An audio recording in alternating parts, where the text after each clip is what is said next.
Welcome to Take It from the Iron Woman. My name is Susanne Müller, your host and the Iron Woman. This podcast is about empowering yourself and others to make real changes in the world. You will hear from everyday, smart, sophisticated, hip people like you and me. Not everybody has to be an Iron Woman to impress the world. Together, we will learn from the sports and business leaders how you can become a more successful person as an entrepreneur or a leader.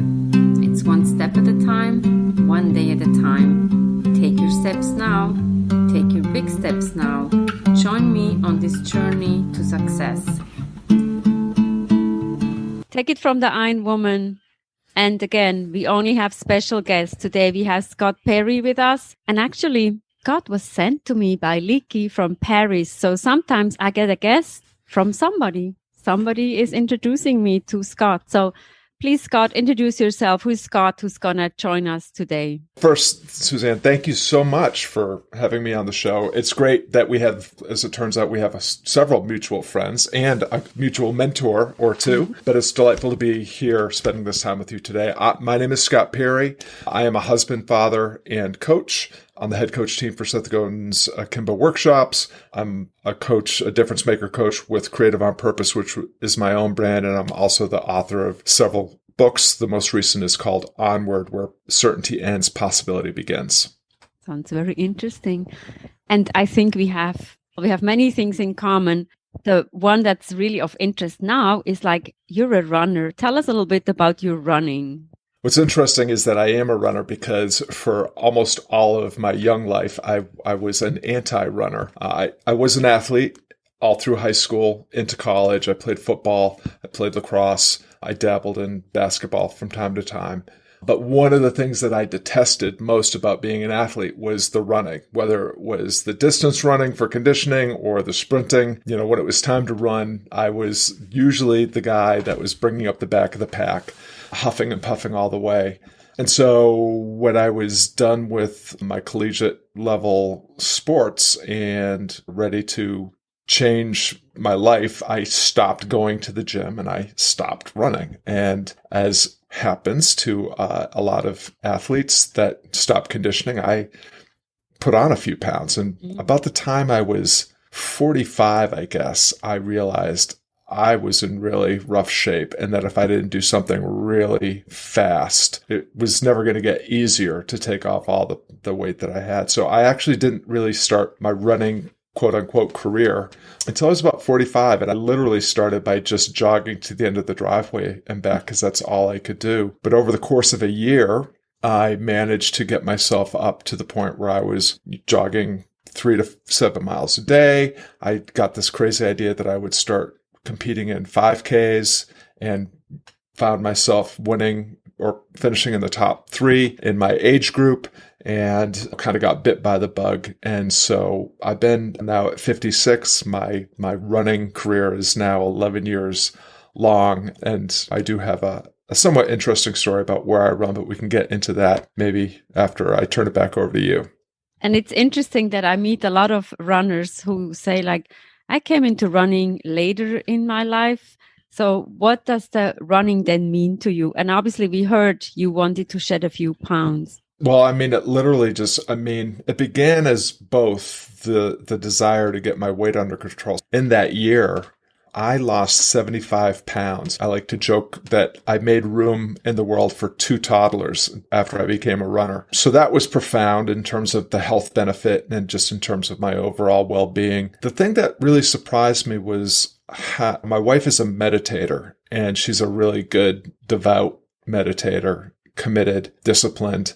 And when she first began, I tried to be a good meditator along with her, and I found that it just was not something that I was able to do. I literally suffered every second that I would be sitting in silence, contemplating my breath. So after a year or so, I just gave up on meditation.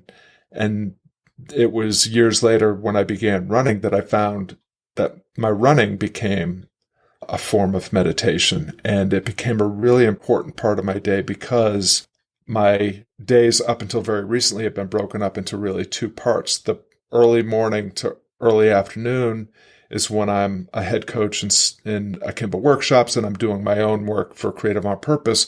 And then I would take my run, which served as a break before I went into my guitar studio to be a guitar teacher. And it was just a great way to reset and change gears and refresh, because I was essentially working 2 or 3 full-time jobs every single day. So it's had profound impact on not just my physical well-being, not just my psychological well-being, but my spiritual well-being as well. I couldn't agree more with you with the running and the meditation. So the running has something magical, and whoever is not running probably doesn't understand what we're talking about. And if you sometimes run longer distances, they talk about the runner's high. So you're like, and I know I have that when I complete my marathons, you can conquer the world. You're like, whatever comes, bring it on. Nothing. I mean, I can really conquer the world. So I think this is magical, right? And what I also think is important, that everybody has a different meditation, whatever that meditation is, right? Absolutely. Yeah.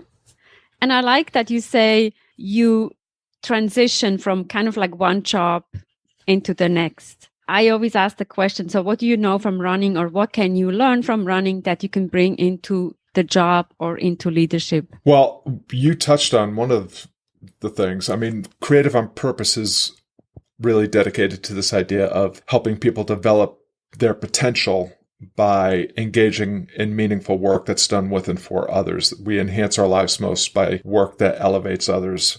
Living your legacy has nothing to do with what you leave behind, but it's the difference that you're making right now. And so all of this kind of philosophy and belief in potential development is something that I learned a lot about as a runner, because I began as somebody that couldn't even run to the end of the driveway, and I finished as somebody that could compete and finish in either top place or one of the top places in a 5K. What was always really interesting to me was my competitive time in terms of my per mile average was so much higher than anything I could ever do on a run. You don't know what you're really capable of until you set yourself some sort of audacious goal or put yourself in a situation where you really are surrounded by nothing but challenge and uncertainty.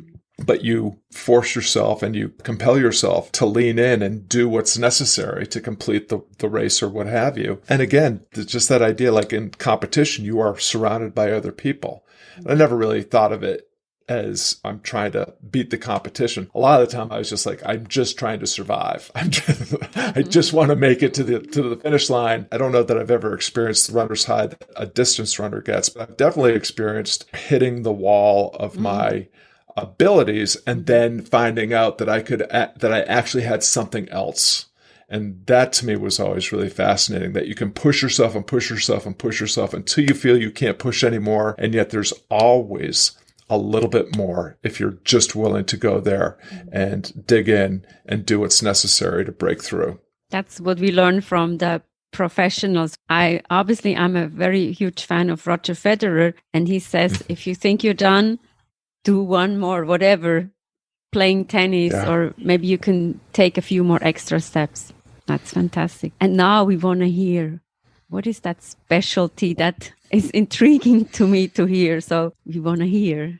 Sounds like a secret or mystical, or I don't know how to describe it. You have to tell us. Well, so I am known in the Akimbo circles and with my community at Creative on Purpose for my cemetery run.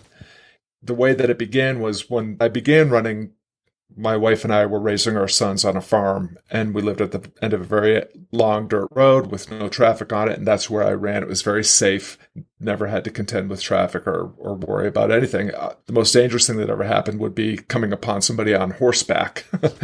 We sold the farm when our boys, were grown and gone, and moved to town, and the first thing I did was try to map out a run so I could continue my practice. And I mapped out a run from our house to the cemetery and back. And it took me through town, which is mostly sidewalks with a couple of crosswalks.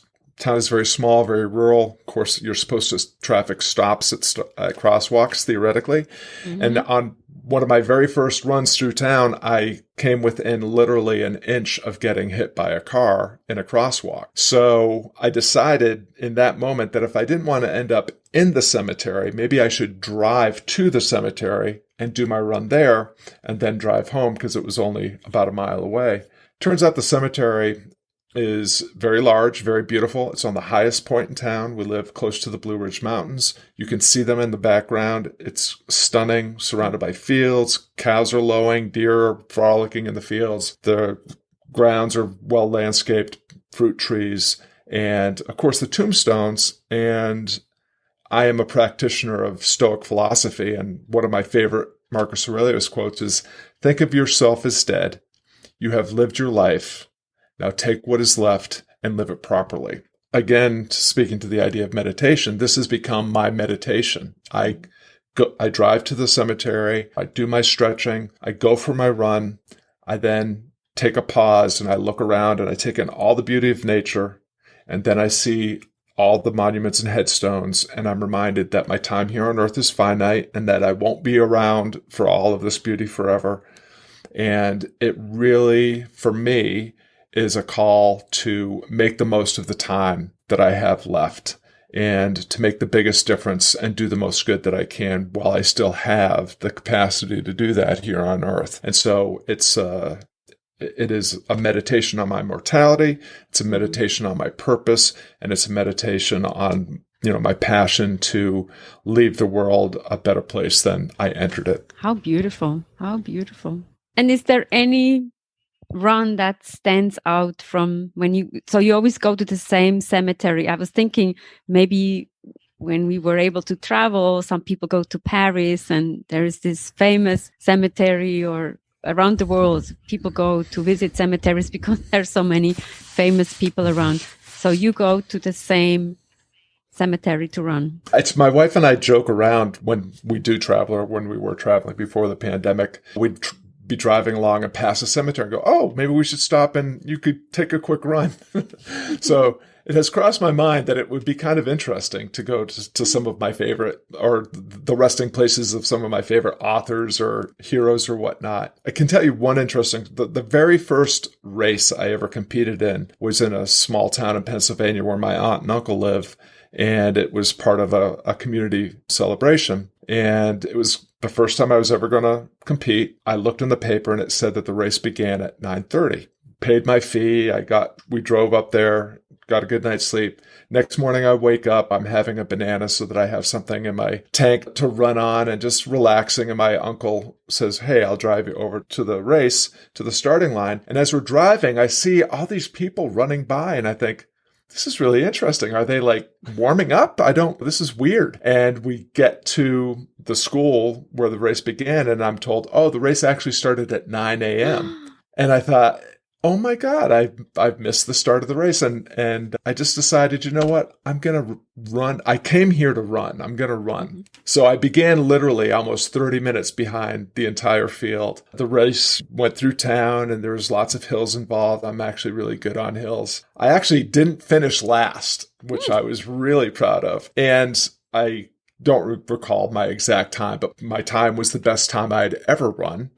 And had I competed or started with the rest of the competition, I would have placed in the top 3. And the organizer came over and said, "I'm so sorry, the newspaper got it wrong. There's really nothing we can do because nobody saw you start." I said, "I'm fine. I didn't come here for a ribbon. I came here to try to do my best, and I did my best. I'm good. Thank you." What a cool story. Yeah, it was really fun. And this is a motivation. You're like, maybe in your head you thought like, I don't want to be the last, and you were not the last.